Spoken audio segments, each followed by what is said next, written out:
Si je vous dis baisse d'énergie, coup de blues, grippe, gastro-entérite, vous me répondez? Hiver. La dépression saisonnière pourrait concerner en moyenne une personne sur 10 en France. Quant au virus, pour le coup, il touche tout le monde. Alors j'ai voulu savoir s'il existait des astuces naturelles pour s'en prémunir et rester en forme coûte que coûte en hiver. Voici ce que j'ai trouvé.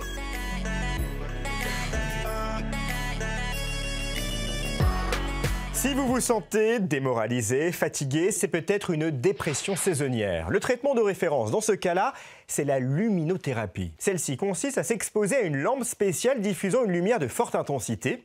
Et il faut commencer dès les mois d'octobre et de novembre. Pourquoi? Parce qu'on a une vraie déclinaison de la luminosité extérieure qui donne effectivement des effets qui vont vers des petits blues saisonniers ou légères déprimes ou alors des problématiques d'endormissement. Comptez en moyenne 10 à 15 € la séance. Et pour reprendre du poil de la bête et retrouver son énergie, rien de mieux, selon certains, que de communier avec la nature. Quand les arbres apportent des sensations de bien-être, cela s'appelle la sylvothérapie. Ce que je vous propose, c'est d'éteindre vos téléphones portables.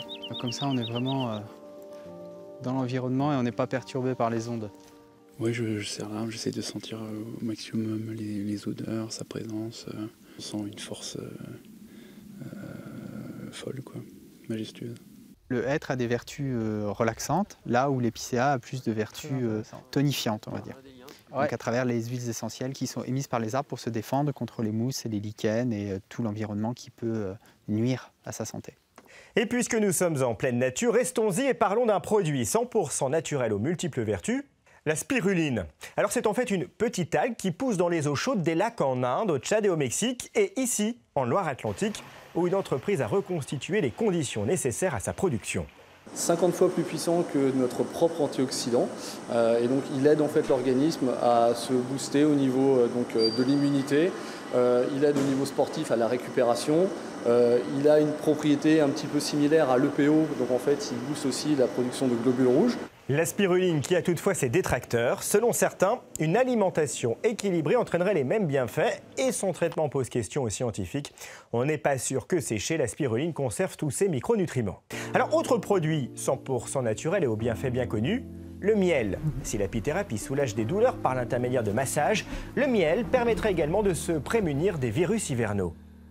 Le must du must, c'est le miel, c'est tous les produits de la ruche, le pollen, la propolis, la gelée royale, la cire.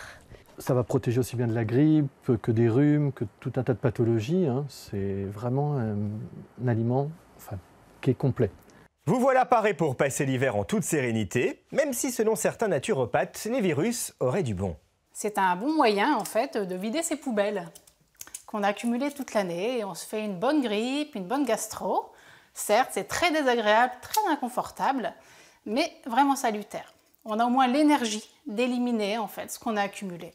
Ouais, moi perso, si je peux éviter, je préfère. Alors je résume, si je veux rester en forme en hiver, je consomme des produits à base de miel par exemple, je pratique la luminothérapie ou encore la sylvothérapie. Allez, bel hiver.